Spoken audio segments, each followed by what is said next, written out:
Donald Trump's entire cabinet and top MAGA supporters in the House and Senate are absolutely panicking as the deal terms are becoming revealed between the Trump regime and Iran after Donald Trump's sycophants have been out there saying, we're going to do the most powerful, strong deal ever. We're going to get everything we want and we're going to make Iran submit. Well, as we're hearing what these terms are, it seems like it's the exact opposite of what the Trump regime said was going to happen. Now, let me be very clear. We should never have been involved in this unlawful and catastrophic war where Trump and Netanyahu invaded Iran in the first place. I'm glad that we potentially could be moving closer to resolution, but we've been down this path before, although this time, for the first time, Iran is signaling that they believe that there is a deal in principle or framework to have a deal that is on the horizon, which we haven't quite heard that before.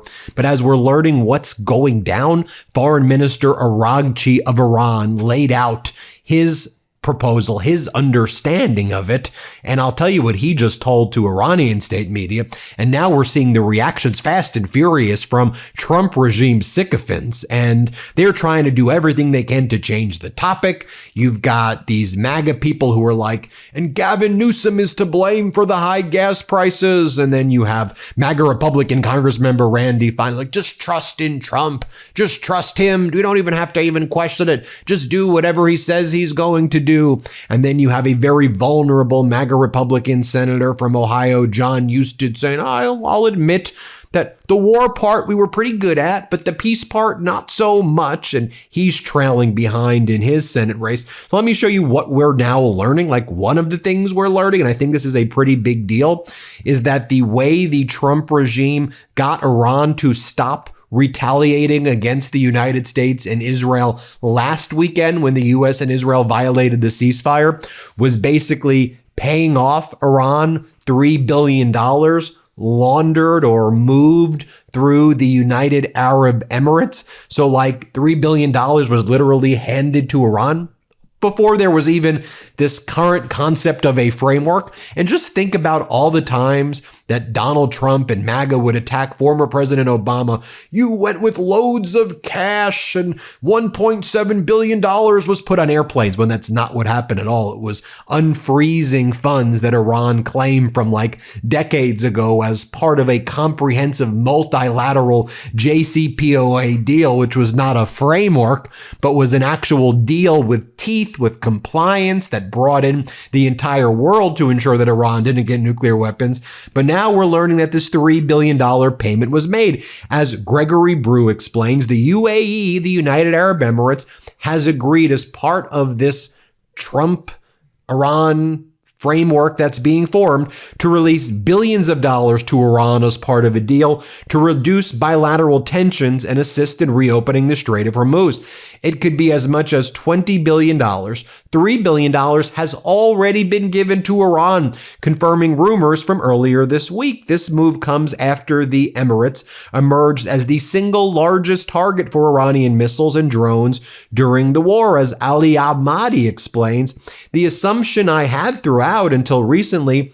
was not that the entire GCC was moving closer to Israel, but that UAE certainly was. UAE seemed to be drifting towards Israel, even over Saudi objections. Now it seems regional powers are trying to move back towards the antebellum trajectory, as Ali puts it, but meaning moving away from Israel. Israel's been weakened significantly during this invasion that Netanyahu started with Trump, and doing bilateral deals with Iran. Now, Foreign Minister Araghchi took to their state TV, and he said that they are in the final stages of negotiations. He said the deal, if signed, will be signed remotely by both the United States and Iran.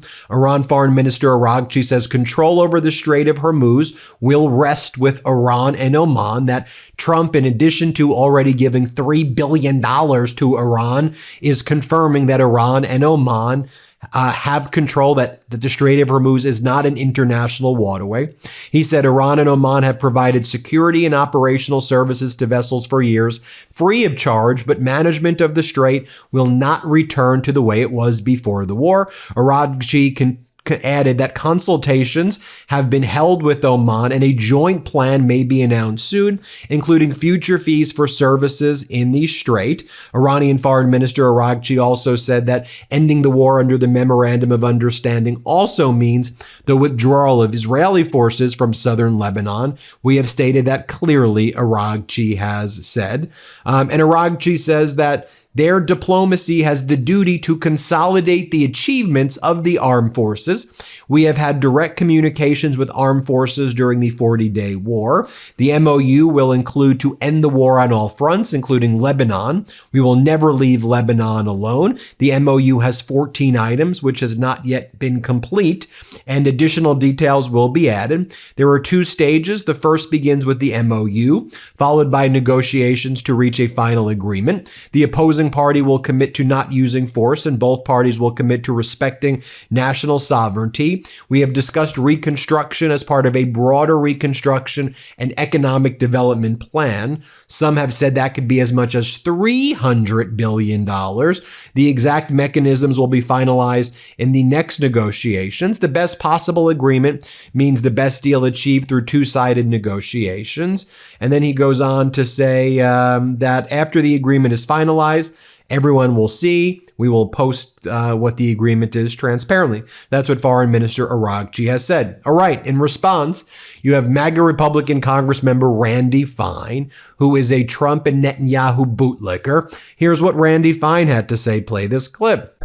But I also trust Donald Trump, and I know if anyone can get this done, it is him. I place my faith in him, and I know this is an incredibly difficult thing. And the only thing I wish is that people would support the president more as he's trying to do something that will protect us all, because Iran having a nuclear weapon would be catastrophic to the United States. And I just wish the Democrats understood that and would support the president as he's fighting for all of us. Next, Newsmax had to ask RNC chair, as a result of this catastrophic war and everything else that y'all have been up to, people hate Trump and independents have moved away from him by more than 50%. What's your response? Grutters? What's your response? Let's play this clip. Just out this morning, AP NORC has a new poll showing the president losing support from independents since the 2024 election. So 43% of independents supported him during the campaign. Only about a quarter do today. The drop particularly pronounced among independents without a college degree. Very interesting. What do you make of this? And could this be trouble for November? No, I don't necessarily believe any of those polls. I believe an election day is what really matters. If I believe the polls, we would have lost every single race. This is the president who's gone to bat for the average American worker since he's been elected. Look at the record-setting investments. Look at the no tax on tips over time in Social Security. He's going to bat every single day. When Washington elitists turn their backs on the American worker, this president has gone to bat for him. And I think that as we do things like the midterm convention and explain to the American people all these wonderful things that the president has done, and you show the contrast between having somebody that believes in law and order, believes in shutting down the borders, versus the free-for-all and the liberal left-wing fanatics that they've nominated to represent their party, from Plattner in Maine to potentially El Sayed and Talafrico in Texas. These guys have given us an incredible gift. We have incredibly strong candidates, and I think that like I said, I think we're moving forward. I'm very, very excited about the upcoming elections. And then, of course, you have all of the MAGAs right now trying to attack California. Yeah, they're trying to attack Newsom, and they're not even making sense. Doug Burgum, the Interior Secretary, is out there saying the problem with California is they were so dependent on the Strait of Hormuz. You see, California was all in. They had all their chips in on Hormuz, unlike other states. So that has nothing to do with the Strait of Hormuz. You just said they're all in on the Hormuz. It has nothing to do with the Hormuz. Watch this guy flail. Here, play this clip. And across the country, but they're going to drop unevenly because some states, for example, California was importing 2 months ago 60% of their oil from foreign countries. California was dependent on oil coming from the Strait of Hormuz. No other state other than Hawaii had that condition, but that was self-inflicted. And with that, California shutting down refineries. They used to have 40 refineries. They're heading towards having 6. Texas has 38 refineries. Yes, who's got the most number of internal combustion machines? California. They are going to have high gas prices. You can thank Gavin Newsom for that and their state legislature for the policies they put in. That has nothing to do with the Strait of Hormuz. Okay. All right, sir. And then, by the way, as part of this interview, Burgum says, look. When we're talking about the high price of gas right now, it's only in some states. That's the thing. It's like you telling me the United States is 40 degrees. It's very hot somewhere. So that's like gas prices because it's only high in blue states. Dude, what are you talking? Get your MAGA talking points out of your mouth. Gas is high everywhere in this country. Red states, blue states. Not everything is Democrat, Republican, okay, man?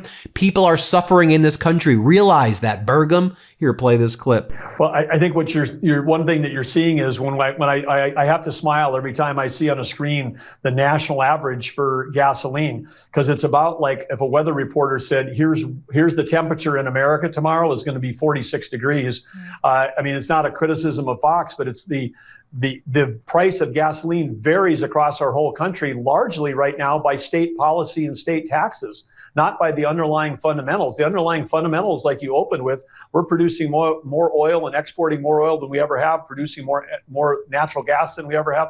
We are an abundant nation. And then you had John Husted, a very vulnerable MAGA senator from Ohio, who is running behind in the 2026 midterm Senate elections. And he's out there now saying, all right, well, I think we were good at blowing things up, but like we're not good at peace, I guess.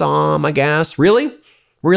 I mean, maybe you should do your job and ensure that a war powers resolution is passed so that Donald Trump can be restrained from getting involved in unlawful and catastrophic wars. How about that, Husted? Husted, we have a problem. Here, play this clip. Well, the military aspect of it went very well. The peace aspect is not proven to be as efficient. America is in a situation where Iran is not negotiating in good faith. We need to open the Strait of Hormuz. They need to be a rational actor.